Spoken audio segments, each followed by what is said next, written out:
Nancy Pelosi. Good morning to you, Madam Speaker. Good morning. Good morning to you and Happy New Year. Happy New Year. I don't think any of us wanted to start with this Omicron surge that we are seeing happen. And I know in Congress you are seeing infections spike as well. N95 masks now being given to staff. How will this surge impact the work that you are able to do in the coming weeks? Well, before I go into that, I just want to say that I come here on this Sunday morning, fresh from the service, celebrating the life of Majority Leader Harry Reid. Two presidents of the United States spoke, the leadership of the Congress, the vice president was there, governors, everyone. But nothing was as eloquent than the voices of his children who spoke about their father. So being here on the Senate side, I have to begin by praising and remembering Harry Reid. COVID is the center of it all. It's about the health of the American people, of course, but it's also about its impact on our economy, the education of our children, the safety of everyone at work or in school. I look forward to our taking advantage of advances in science on this, that there is a pill that will be able to intervene in early stages, and we want to have the resources available to do that. The issues before the Supreme Court will be very important. Two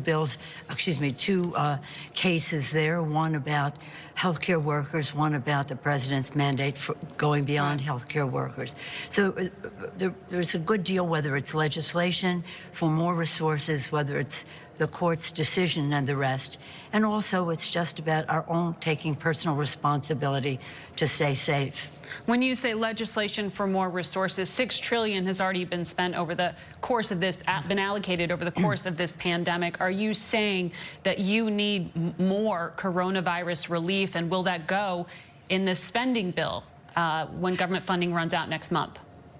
Well, again, we have to protect the investment. It's there. Most importantly, we have to protect the health of the American people. Now, the administration has not made a formal request for more funding, but it is clear from the opportunity that is there and again, the challenge that is there from the resilience of this virus. And viruses the more they spread, they are transmitted, the more they mutate. So.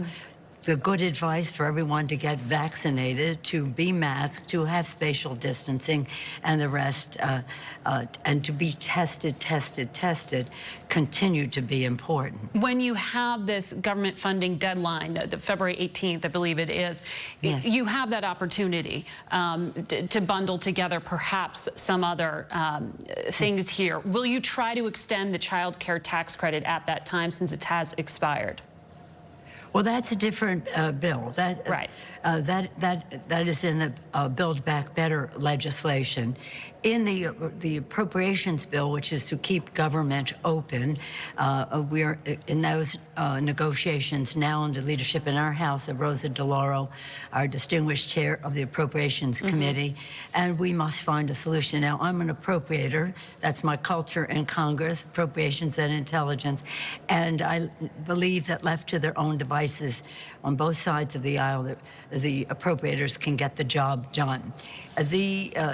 Something like additional funding can be in there. It can be fenced off for emergency, as would be COVID. Right. The child tax credit, we have to have that fight, that discussion in the Build Back Better legislation. So you won't be pulling that out as any kind of standalone or any kind of attachment at this point?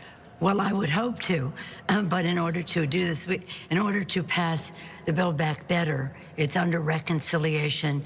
We only need 51 votes. The bill that is the appropriations bill requires 60 votes in the Senate. So we have to do what is possible there. Right. Well, the Senator Manchin has made clear it's not possible at this point. It sounds like you are trying to revive those talks. Where is that? Have you spoken to the senator? Well, I have spoken to the senator over time. I do think there's an agreement to be reached. It's so important for our country, whether we're talking about right now the need for child care for moms and dads whose children may or may not be in school. Child care is so important all the time, more important even now when we're talking about universal pre-K and child care. We're talking about the child tax credit.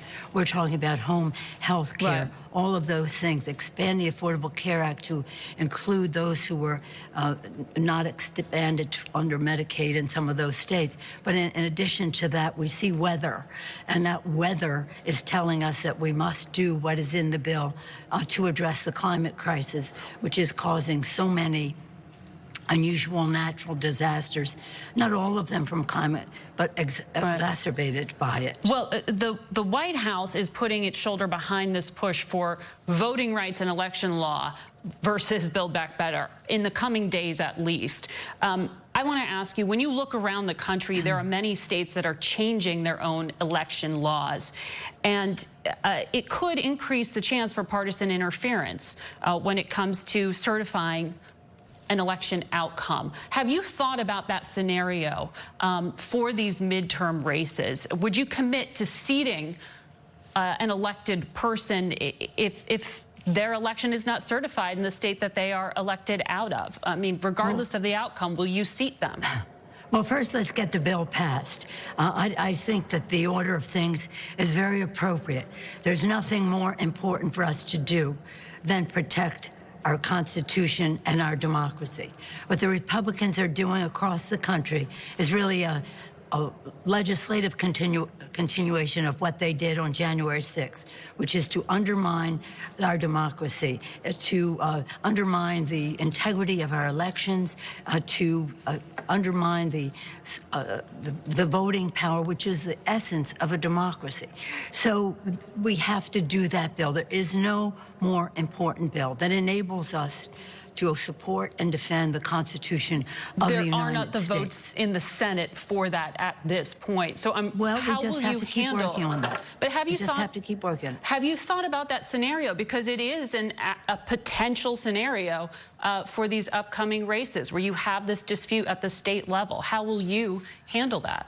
Well, it isn't a question of how we will handle something a year from now. What is important right now is how we protect and defend the Constitution and the voting rights. What they are doing, and you pointed out very clearly, and I thank you for that, that they are not only suppressing the vote, they are nullifying elections. Saying, well, it doesn't matter who gets more votes, it matters who the three people we appoint to analyze that, what they decide. We cannot let that happen. And in this legislation, thank you for taking us down this path. In this legislation, there are stiffened penalties for what they are doing to election officials. Yep. What they are doing and threatening elected officials. This is a very major threat on our democracy. This legislation is the most important, and we have to keep working in order to get the job done. Right. Because it is as vital as any legislation we could ever pass. And we are going to be talking about election integrity later in the program. Yes. Thank you very much, Madam Speaker, for your time this morning.